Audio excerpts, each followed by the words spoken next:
can't believe I'm about to say this, but what's worse than a truck full of raspberries spilling onto the side of the highway? A truck full of raspberries spilling onto the highway in the exact same location 2 years apart.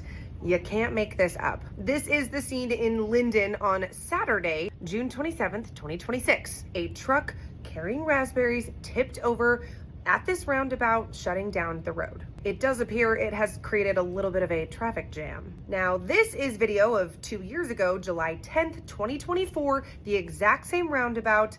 Another truck tipped over, raspberries spilled all over the road, creating a sticky situation. This is a very messy situation, and it's unclear how long it will take crews to clean this up. I am sorry I didn't get to love you. I am sorry we were too late. Parent to parent, grandparent to grandparent, these are children, and they're dying. And it takes a vote to change those things.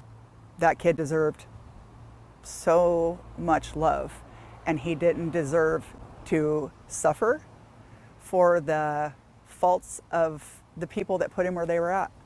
He slipped through the cracks.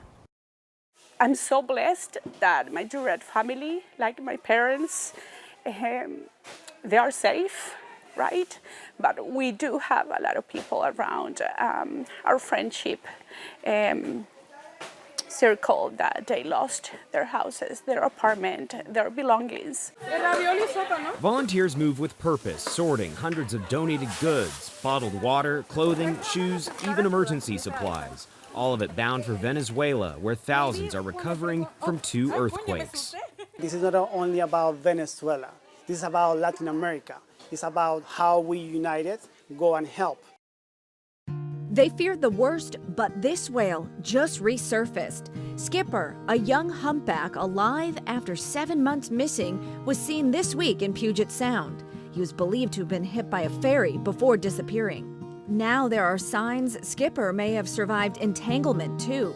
With more whales returning, boaters are urged to slow down and stay alert.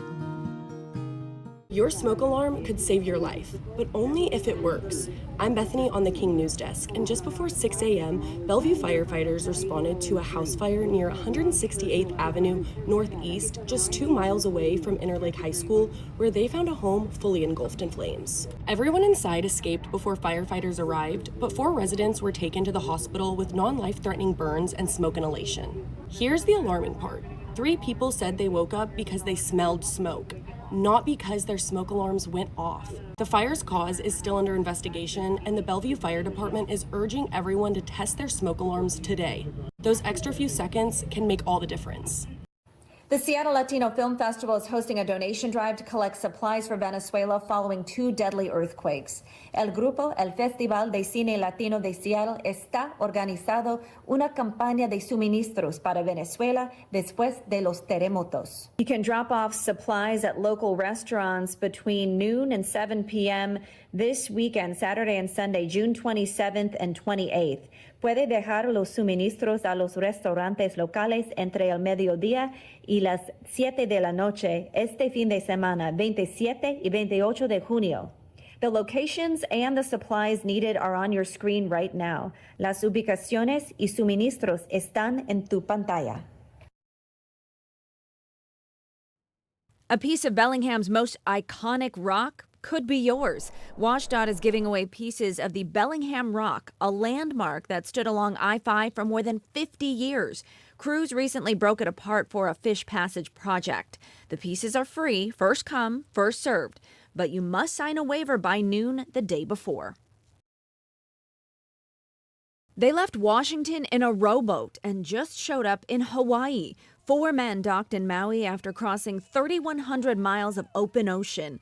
53 days, no motor, no support boat, just constant rowing day and night. The crew battled storms, rough seas, and exhaustion along the way. One of the toughest endurance feats out there, and they made it all the way across. Warning, if you have noise sensitivity or an aversion to sand or even sawdust, keep scrolling. Welcome to the city of Ocean Shores, Washington, home to the Sand and Sawdust Festival. 30 master carvers, chainsaw style, from around the world are here to showcase their talents. Master sand sculptors from around the world have also gathered here, armed with little more than sand, water, and an unbelievable amount of imagination. This is Sand and Sawdust Festival, where towering sculptures share the spotlight with handcrafted creations from dozens of Northwest artists and makers from around the globe. It's incredible to watch massive pieces of lumber being transformed into more than 100 pieces of art, an entire forest of art. It's colorful, and yes, it might just change the way you look at a pile of sand or old lumber forever. Rain or shine, it's the Sand and Sawdust Festival. The artist is Cyril Hatt. This show knocked my socks off. Really? So Cyril, what he does, that's him right there. He takes pictures of things, real objects, on his iPhone. He prints the pictures out and then creates the object using the printed photo. Whoa. So, and he holds them together with staples. So that motorcycle right there, it's made out of photographic paper and weighs maybe 5 pounds. We're moving to a local musician Yes. next, Henry Mansfield. Yes, a month ago, a friend sent me a music video by Henry. So we spoke to the sidewalk, and it spoke back in code, booming through our bones, moving fast to the moment. Before the moment goes, I wanted you to know. Super fun. I mean, it's a great video. The song is really poppy, and Henry has a new album out. It's called Lover Boy. And he has a record release show this coming Saturday, June 27th at the Sunset Tavern in Ballard.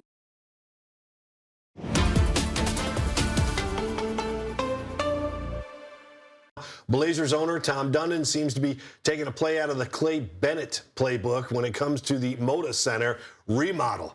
He doesn't want to spend a dime on it, saying, quote, "It feels like we're making a pretty big investment by staying here and paying these tax rates. The deal is reportedly going to cost $600 million. I hate to tell you, Portland, but the writing's on the wall. I've seen this story before. First of all, how do you engender any kind of good qualities between you and the city that you're in if you're telling them I'm not spending no more money? That's telling me immediately you want to be gone. Well, for sure. And local city council member there said we were willing to spend I think $120 million, something along those lines. But they said we're not going to put up money if we're not going to get any private backing either. So the city of Portland is really pushing back on this. Yeah, this is going to be interesting to see because, I can kind of see it from both sides because of the way we are and the state of the economy and these cities that are, always looking for funds for schooling and things like that. And it's like, why are we going to help you, give you millions of dollars to help with this arena? But Dundon has done it right with his Carolina Hurricanes, at least in the business world. They won the Stanley Cup championship this year, so he's feeling pretty good, puffing up his chest like, hey, you know what? I think I know what I'm doing. I'm hiring the right people, and I've got the right people in place. Won a Stanley Cup championship. He obviously wants to win another one if they can get it done down there in Portland, but they got a lot of work to do. And they also hired the new coach on a one-year deal. So there's some things going on down there that are just real interesting, and us up here in Seattle are watching from a distance going, but you're right. Some of it rings true to the folks up here. Men are paying thousands of dollars to learn how to talk to women in person. This is soul gazing. There's no fidgeting, no talking. You're just making eye contact. So I just got back from spending 3 days inside a natural attraction boot camp. This was in Nashville, Tennessee, and I was there to see what they're actually teaching. This exercise, staring into a stranger's eyes for 5 minutes. Yeah, it gets awkward pretty quickly. So they brought in 4 models, from first introductions to being totally silent and just staring into each other's eyes. The men here say they're not looking for pickup lines. The biggest challenge that most guys have is approach anxiety. Just having that hesitation to go up and talk. And that's what takes them out into the streets to test what they've learned. All of this, mind you, is playing out against the backdrop of the so-called manosphere. Not enough men are sticking to the age-old ways of masculinity. A world of influencers selling a version of masculinity built on money, muscle, and control. The handful or so of men at this camp tell me they see that toxicity and they want no part of it. There's this anger towards women because they have the loneliness, then they don't know how to connect with them, and then they'll blame something else instead of taking accountability. Find a group like this, process it, get counseling. I want you to be a better person. For a Seattle couple, this is like a double whammy. 2 days worth of emotions hit like a tidal wave. Just anxious and angry. I mean, it's just, you just feel violated. It started simply enough. Vietnam veteran Vladimir Skribanich and his wife Carol put a for sale sign on their Ford truck. It was pristine condition. Tuesday, a buyer showed up at their house. And I have a picture of the truck that he arrived in. And I have a picture of him because he came to the door. Showed him the car, can I lift the hood and listen to the engine? So I started it up so he could hear it. Then he asked for a test drive. Carol turned toward the house to get Vladimir, and in that moment, everything changed. He opened the passenger door, hopped in, and roared off. Yeah. The next day, Vladimir spotted his own truck on the road. So he started to follow him. He just smoked it and just ran me, and then took off. Vladimir says the thief did this damage to a Subaru and blew through a stop sign. This is the other car. Slamming into 2 other cars in the process. So I had to call the police, and we initiated a second report. And I'm thinking, oh my God, insurance headaches. Then came a breakthrough. The couple's son posted in an online community group, leading to tips of truck sightings.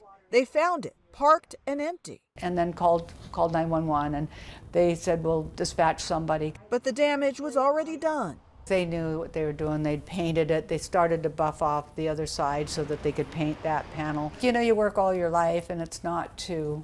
It's not fair. So what's our first stop? We are headed to Holy Mountain, or actually we are. All right, after you. I chose it because Holy Mountain's been around for a really long time, and they make phenomenal beer. We started January 2014. For us, we're a bunch of metalheads and film nerds and stuff like that. Owner Colin took the time to show us around. Come on back. So yeah, we're in the back cellar area of the brewery right now. We do a lot of our packaging here, canning, bottling. So we're gonna go try a sample off the tank right now. We're about ready to release this beer this week. It's called Pilgrimage. It's a Bavarian style Hefeweizen. Let's do our cheers. Cheers. Cheers. This lager that we're about to have, Second Death.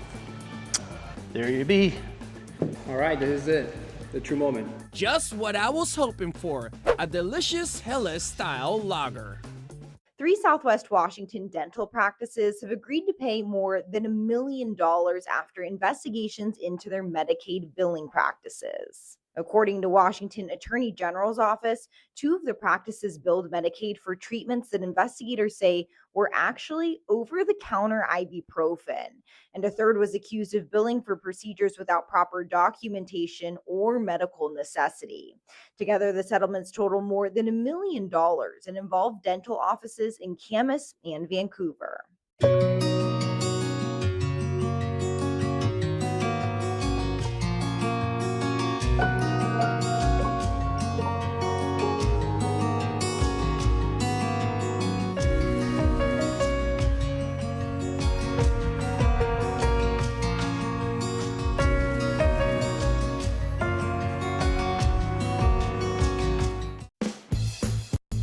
We're in Magnolia, and we're here because Bazaar Brewing makes really fabulous malt-forward beers. We're focused on doing a lot of characterful, lower ABV styles. Most of our beer is going to be under 6% alcohol. On our visit, I tried their Black Nettle, a scout brew with stinging nettle, served on a classical hand pull. You like that? Yeah. I think Derek is the guy behind Bazaar Brewing. So this is where all the magic happens, huh? This is where it all happens. Yeah. I started homebrewing basically right when I turned 21. I was homebrewing for about 10 years before I started working professionally as a brewer. Every single part I'm in love with. Thank you for having us. Absolutely. Chris is very happy today. Yeah. He's in a very good mood because this is his Friday. Well, sometimes, Paul, you can't rely all your happiness on the Mariners. Be heading down to beautiful Westport, doing some fishing with my dad and my son. And Paul, I'm excited. I'll get a stop off tonight in beautiful Aberdeen for a little dinner. And man, and you gave me a couple of great spots to hang out in Aberdeen tonight. Grab a little burger. I've been told that Billy's is a good, reliable place to stop. Messy Jesse. Jesse's or Billy's. There you go. So look for Chris Egan tonight, and also look him at the next Chamber of Commerce meeting because he will be there blowing the horn for Gray's Hall Harbor. That's awesome. Hey, I mean, Westport's a fun place to be. Beautiful place to be this time of year, for Good sure. fishing. The weekend's going to be sold out. I think they got salmon days going on down there. So you are ready to go. I'm ready.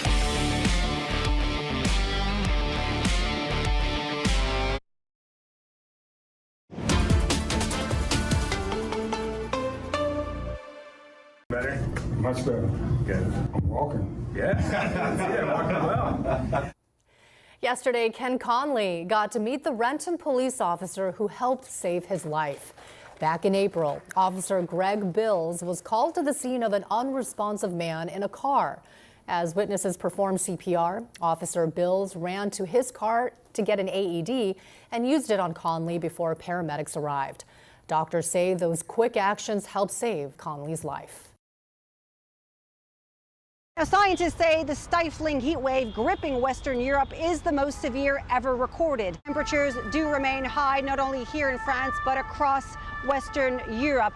The hospitals in the capital at a breaking point. There have been dozens of cases of cardiac arrest, and authorities do not want to put any more pressure on those hospitals. They've started banning drinking alcohol in public spaces. They've also banned takeaway alcohol starting this evening throughout the weekend. The Pride Parade was meant to be held tomorrow in Paris, and that usually draws tens of thousands of people. That has now been delayed till September. We're seeing cooling areas for families, cooling baths in the street for people suffering from heat stroke and sunstroke.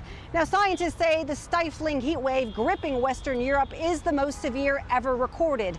In Spain, public health officials believe up to 500 people may have been killed by this heat wave, and that is based not on a register, but based on previous mortality and temperature records. In the UK, London's ambulance service said Thursday it recorded its highest ever number of life-threatening emergencies just in one day. The Netherlands issuing its first ever red alert for heat, and Switzerland registering its hottest day ever in June. Now, temperatures have started to dip here as this heat wave starts moving towards Eastern Europe.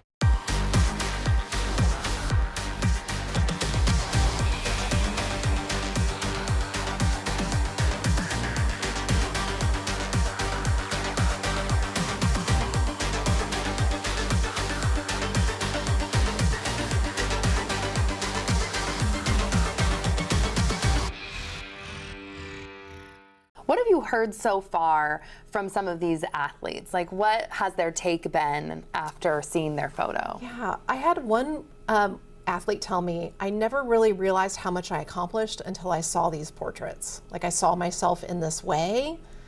And so just having that reflection back has been something that can shift something and make a person feel more like they belong and show them what they've accomplished too. When this coffee book is done and on someone's table, what do you want the takeaway to be? What do you hope that is? Yeah, you know, I've seen my my own teenage daughter scroll on social media and doubt herself and start questioning her body image, and she's about to be a collegiate athlete. So what I would love is for a teenager to pick up that book and see herself reflected back in those pages and know that she belongs and that she doesn't need to change a thing. A Seattle couple says a thief damaged 2 of their vehicles in 2 days' time. This started on Tuesday, June 23rd. That's when they say someone knocked on their door interested in taking a look at the Ford truck that was for sale in their driveway. Now, they say once they showed that person the truck, they turned their back for a moment, and they say the prospective buyer jumped in and took off. They got away with the truck, but the very next day, the owner sees the vehicle on the road and follows it. They say that the driver of the truck rammed into them, damaging their other car, a Subaru. Well, from there, they let that driver go, but did take their story to an online community site, and tips came in, more sightings of the truck. That led the couple to exactly where it was. It was parked, empty, no sign of the thief. But now they are working with their insurance company to fix not 1, but 2 vehicles. Welcome to Seattle's Soccer House, located at Pacific Place in the heart of downtown Seattle. They're welcoming fans for an incredible FIFA World Cup 2026 match day experience. This totally free event is all ages. It's an experience that transforms 27,000 square feet of Pacific Place into an immersive fan destination. celebrating the corner of Northwest culture and soccer. And best of all, no tickets or pre-registration for entry. And with 3-story screens, you need an escalator just to get to the top of the party. Towering screens, plenty of restrooms, and glorious air conditioning. Seattle's Soccer House might just be the best spot to take in the next match.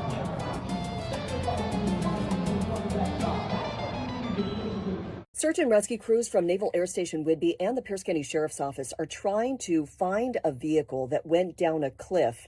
It's believed there are 2 people inside this vehicle. This is happening in the mountains above Wilkeson, which is just south of Enumclaw and Buckley.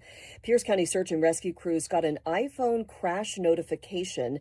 They ended up finding 2 people who were walking down a road. They told authorities that they were involved in a rollover crash and that the driver and a passenger were still inside that vehicle. They were trapped.